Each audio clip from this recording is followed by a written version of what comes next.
안녕하세요. 저는 최근 파혼을 하게 된 40세 여자입니다. 원수는 외나무다리에서 만난다는 말이 지금 딱 제 상황에 맞는 것 같습니다. 세상이 좁다고 하지만 어떻게 이렇게까지 좁을 수 있는 건지 모르겠어요. 정말 사람은 죄짓고 못 산다더니 왜 그런 말이 나왔는지 저는 이제야 조금 알 것 같아요. 지금부터 여러분들께 제 이야기를 한번 들려드릴게요. 제게는 세상 어떤 것과도 바꿀 수 없는 소중한 부모님들이 계세요. 사실 저희 부모님은 제 친부모님은 아니지만 저를 친딸처럼 키워주셨어요. 저희 셋은 정말 떨어질 수 없을 정도로 각별한 사이였죠. 제가 나이를 먹을수록 부모님은 결혼 보내기 싫다면서 난리도 아니었어요. 우리 딸, 너는 절대 결혼하면 안 돼. 왜냐면 사위놈한테 너 뺏겨서 우리가 너무 슬프잖아. 이번 생은 결혼은 없다고 생각하면서 살아. 알겠지? 진짜 이 양반이 왜 이렇게 주책이야? 결혼하려면 아직 한참 멀었어. 우리 딸, 그래도 아빠 말이 맞다. 넌 평생 우리랑 같이 살아야 돼. 딴 놈한텐 절대 못 줘. 엄마, 아빠, 나 이제 고2야. 아직 학생한테 결혼은 무슨 결혼이야.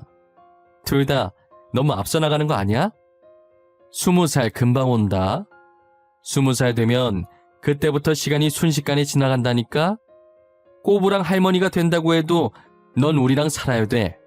알겠지, 내 새끼? 내가 꼬부랑 할머니 될 때까지 엄마 살아있어야 한다. 나 두고 먼저 가기 없기야. 약속해. 학생 때부터 결혼하면 안 된다고 두 분이서 노래를 불렀어요. 새해가 될 때마다 제가 노처녀로 늙게 해달라고 소원을 빌 정도였죠. 제가 어떻게 이런 좋은 부모님을 만나게 됐냐면 저희 어머니는 아이를 낳을 수 없는 몸이었어요. 그냥 두 분이서 알콩달콩 살려고 했는데 나이 들면 적적할 것 같아서 입양을 결정했다고 하시더라고요. 대신 친부모님이 이 세상에 안 계신 아이를 원하셨었대요.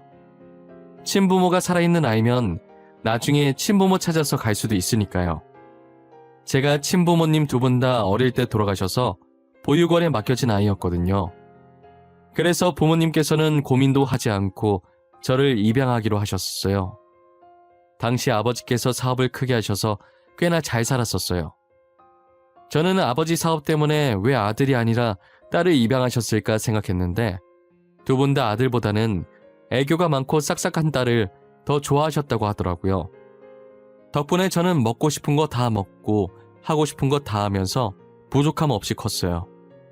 제 말이라면 부모님 두 분 다 꿈뻑 넘어가시는 분들이라 학교에서 제가 조금이라도 다치고 오면 학교로 출동하시곤 하셨어요.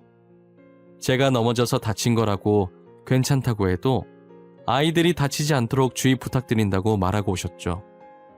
그래도 그런 부모님이 있어서 아무도 학교에서 저를 건들지 않았어요. 저는 늘 지금 부모님을 제 친부모님으로 생각하고 지내고 있어요. 부모님께서는 제가 무엇을 한다고 하든 항상 의견을 존중해주고 응원해 주셨어요. 평소 냄새에 민감해서 디퓨저나 향수같이 좋은 향이 나는 제품에 관심이 많았었어요. 그래서 향에 대해 공부하다 보니 자연스럽게 조향사가 되어 있더라고요. 처음엔 그냥 취미생활로 원데이 클래스 들으면서 즐겨보려다가 그게 제 업이 된 거죠. 저는 조그맣게 공방을 차려서 일주일에 한두 번 정도 원데이 클래스를 진행하고 있어요. 저희 공방에 향수를 자주 사러 오시는 귀여운 남자 고객님이 계세요. 그분도 향에 관심이 많아서 주변 사람들한테 향수나 디퓨저를 자주 선물해준다고 하더라고요.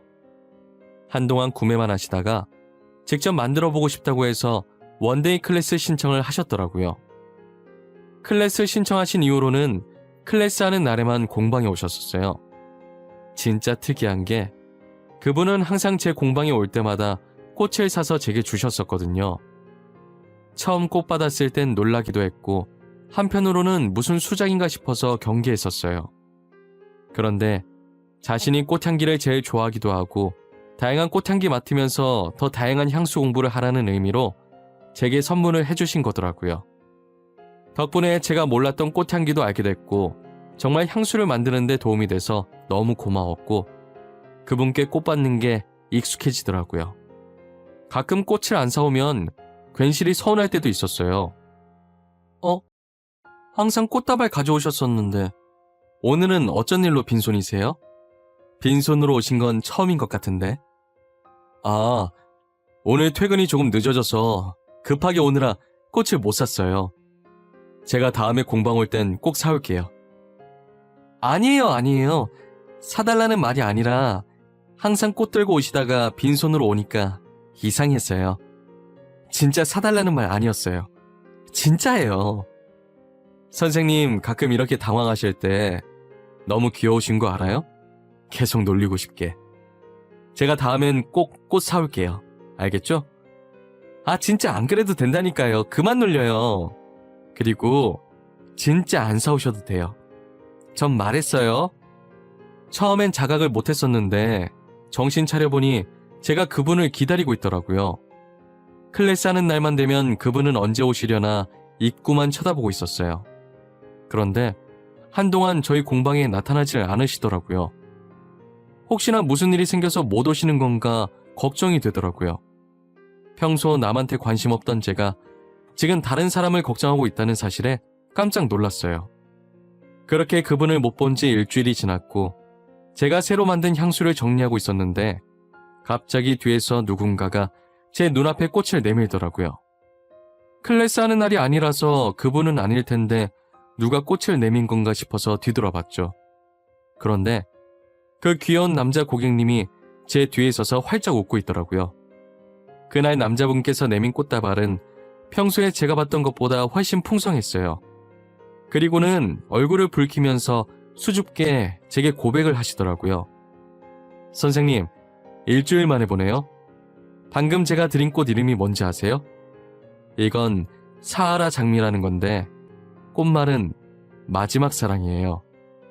마지막 사랑이요? 그렇구나. 사하라 장미는 처음 봐요. 근데 갑자기 저한테 왜 이런 말을 하세요? 왜 이렇게 눈치가 없어요?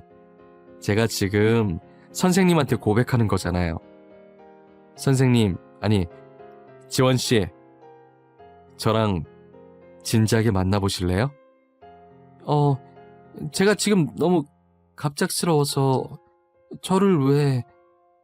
무슨 매력이 있다고 저를 좋아하세요? 충분히 저보다 더 멋있고 좋으신 분 만나실 수 있을 것 같은데. 얼마 전부터 하루 종일 지원씨 생각만 났어요. 처음엔 이 감정이 제 착각일 거라고 생각했죠. 그래서 일주일간 여기 안 왔었는데 너무 보고 싶더라고요. 그때 확신이 들었어요. 제가 지원씨를 좋아한다고요. 정말 진심이신 거예요? 순간적인 감정 아니고요? 죄송해요. 제가 연애를 할 땐 신중한 편이라서 의심부터 하게 되네요. 신중한 건 좋은 거죠. 전 진심이에요.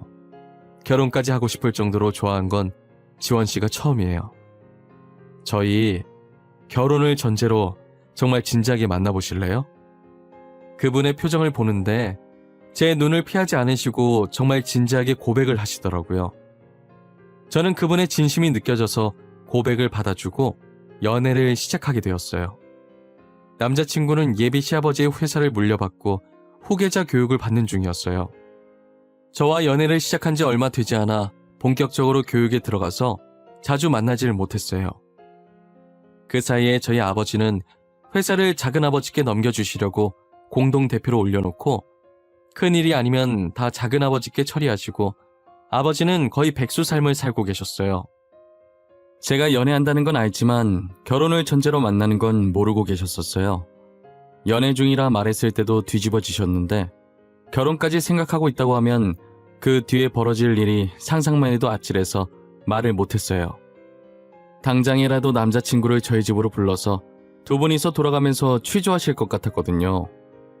저희는 2년 정도 연애를 하고 진지하게 결혼 얘기를 하고 있었어요. 저는 그 전에 제가 입양하라는 사실을 남자친구에게 솔직하게 말하기로 했죠. 저기 오빠, 내가 오빠한테 이때까지 말 못한 게 하나 있어. 그래도 결혼하기 전엔 꼭 말해야 할 것 같아서 말이야. 뭔데? 표정 보니까 심각한 것 같은데 도대체 무슨 얘기길래 그래? 혹시 숨겨진 애 같은 거라도 있어? 난 너가 과거에 이혼을 했다고 해도 상관없어. 애만 없으면 돼. 아이, 그런 거 아니야.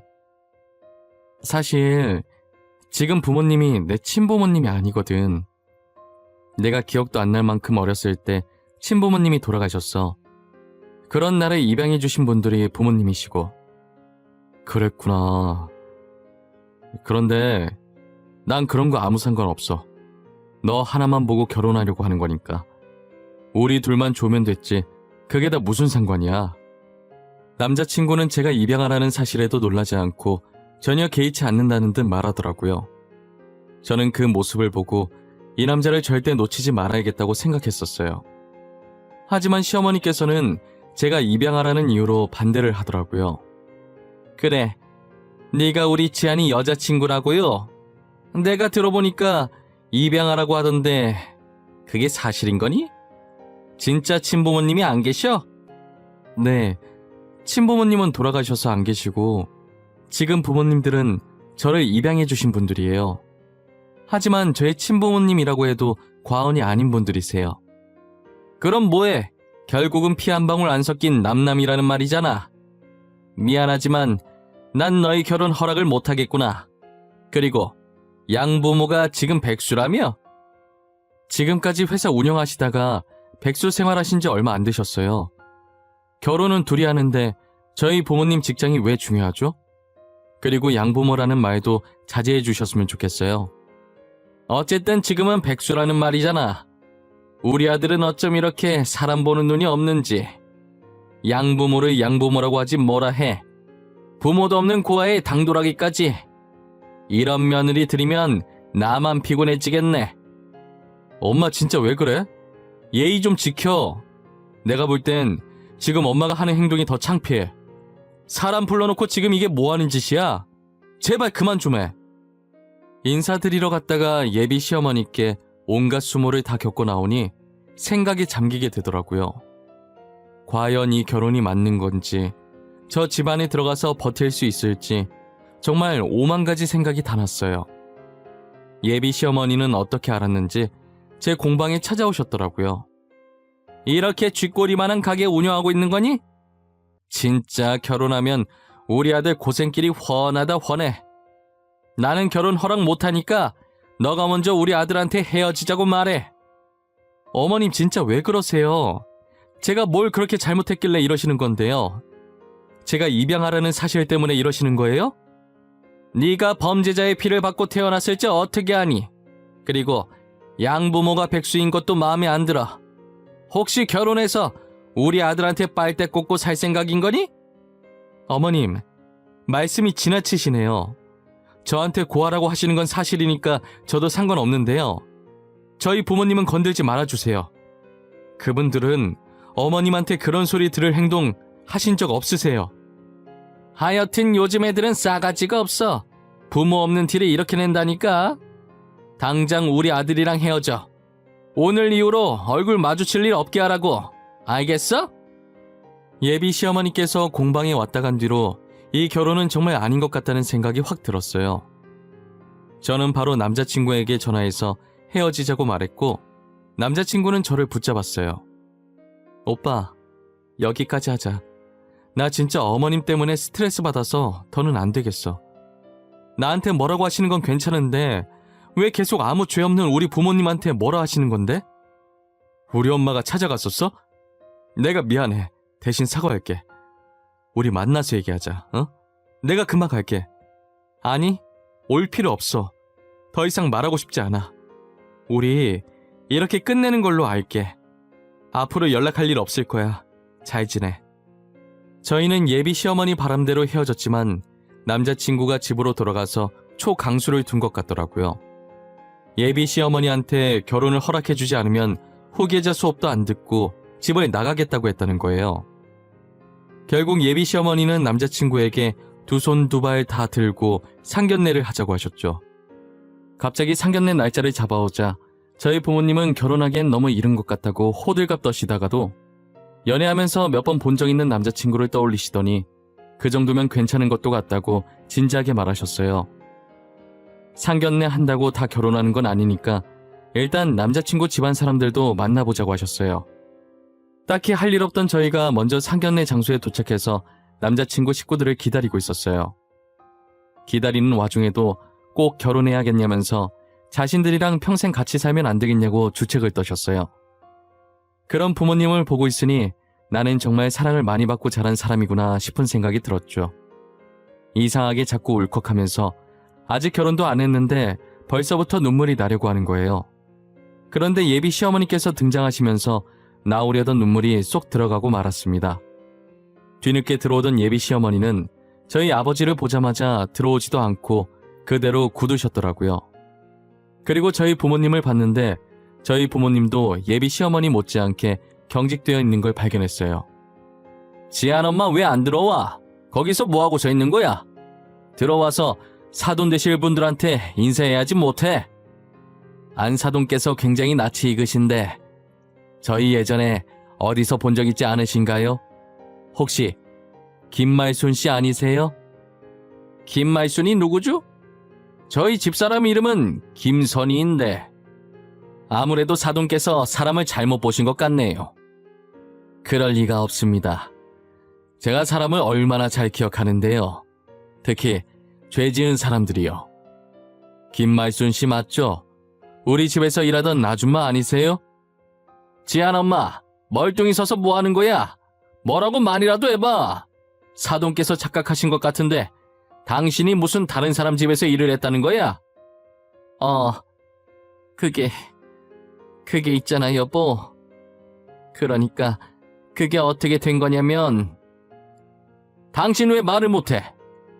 사돈께서 하신 말이 다 사실인 거야? 진짜 식모였어? 아니었잖아.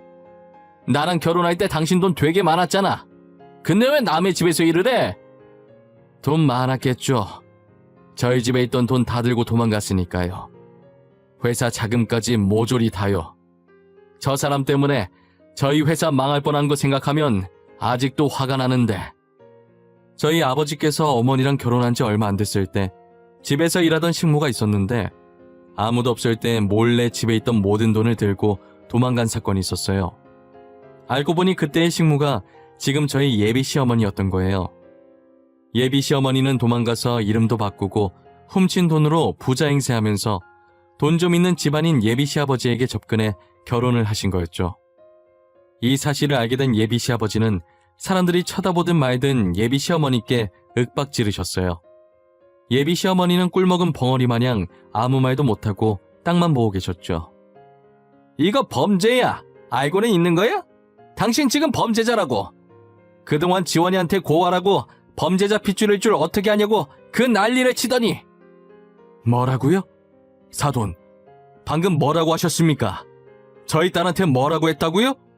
고아라니요. 누가 고아입니까? 그리고 범죄자 핏줄이요? 정말 죄송합니다. 지안 엄마가 지원이 일하는 곳 찾아가서 난리를 친 것 같더라고요. 부모 없는 고아의 양부모는 백수라면서요. 그리고 친부모가 범죄자인지 아닌지 어떻게 아냐고요. 예비 시아버지의 말을 들은 아버지는 얼굴이 사색이 되더니 이내 분노로 가득 차 계셨어요. 이렇게 부모가 살아있는데 도대체 누가 고아냐면서 예비 시어머니를 몰아세웠어요. 부모가 이렇게 두 눈 부릅뜨고 살아있는데 도대체 누가 고아라는 거야? 뭐? 범죄자 핏줄? 범죄자는 당신이지. 범죄자 핏줄은 내 딸이 아니라 당신 아들이라고. 여보, 일단 진정해. 당신이 화나는 거 충분히 이해하는데 지금 너무 흥분했어. 지안이는 아무 잘못 없잖아. 애한테는 상처 주지 마. 어머님, 저는 괜찮습니다. 그럴만 해요. 저는 아버님 마음 이해할 수 있어요. 그동안 자신의 딸이 그런 소리 듣고 있었다는데 어느 부모가 가만히 있겠어요. 결국 상견례는 난장판이 되었고 아버지는 이 결혼 절대 못하신다고 저를 데리고 나오셨어요. 어머니도 예비 시아버지와 남자친구한테 미안하다고 하고 뒤따라 나오셨죠. 그리곤 두 분 다 제 손을 하나씩 꽉 잡으시더니 아무 말씀을 하지 않으셨어요. 부모님의 표정은 도망간 식모가 예비 시어머니였다는 사실에 화나는 감정과 그동안 내가 그런 사람한테 모진 말 듣고 있었다는 사실에 속상한 감정이 뒤섞여 있었어요. 저는 무슨 말을 꺼내야 할지 모르겠어서 그냥 가만히 두 분의 손만 힘을 실어 잡아주었어요. 남자친구는 정말 미안하다며 저를 위해 더 이상 연락 안 하려고 했는데 제가 너무 보고 싶어서 이렇게 연락 안 하면 죽을 것 같다고 하더라고요. 그리고 남자친구가 예비 시어머니의 근황을 말해주더라고요. 현재 예비 시어머니는 이혼당하고 빈털터리로 집에서 쫓겨났대요. 남자친구도 어머니 없는 셈 치기로 했다며 모든 연락을 다 끊었다고 하더라고요. 남자친구는 저와 계속 만나고 싶어 했지만 저희 부모님이 걱정돼서 그만하자고 했어요. 얼굴만 봐도 원수가 떠오를 텐데 어떻게 원수의 아들을 품을 수 있겠어요? 저는 제가 받은 상처보다 부모님이 받으신 상처가 더 큰 것 같아 걱정이었어요. 직접 낳은 자식은 아니지만 만지면 깨질까 조심스럽게 키운 딸인데 밖에서 그런 수모를 겪었다고 하니 얼마나 속상하시겠어요? 불과 2달 전 일이라 아직도 부모님은 저를 미안함 가득한 표정으로 쳐다보세요. 괜찮다고 했는데도 계속 저러셔서 어떻게 해야 할지 모르겠네요. 저는 이제 결혼 같은 건 생각도 하지 않고 지금까지 제가 부모님에게 받은 사랑을 그대로 다시 베풀며 살아가려고요. 저희 아버지 같은 사람이 나타난다면 또 얘기가 달라지겠지만요. 그전까지는 부모님 옆에 꼭 붙어서 귀여운 외동딸로 이쁨 받으면서 살고 싶어요. 지금까지 저의 긴 이야기를 들어주셔서 감사합니다. 여러분들은 부디 행복해지시길 바랄게요.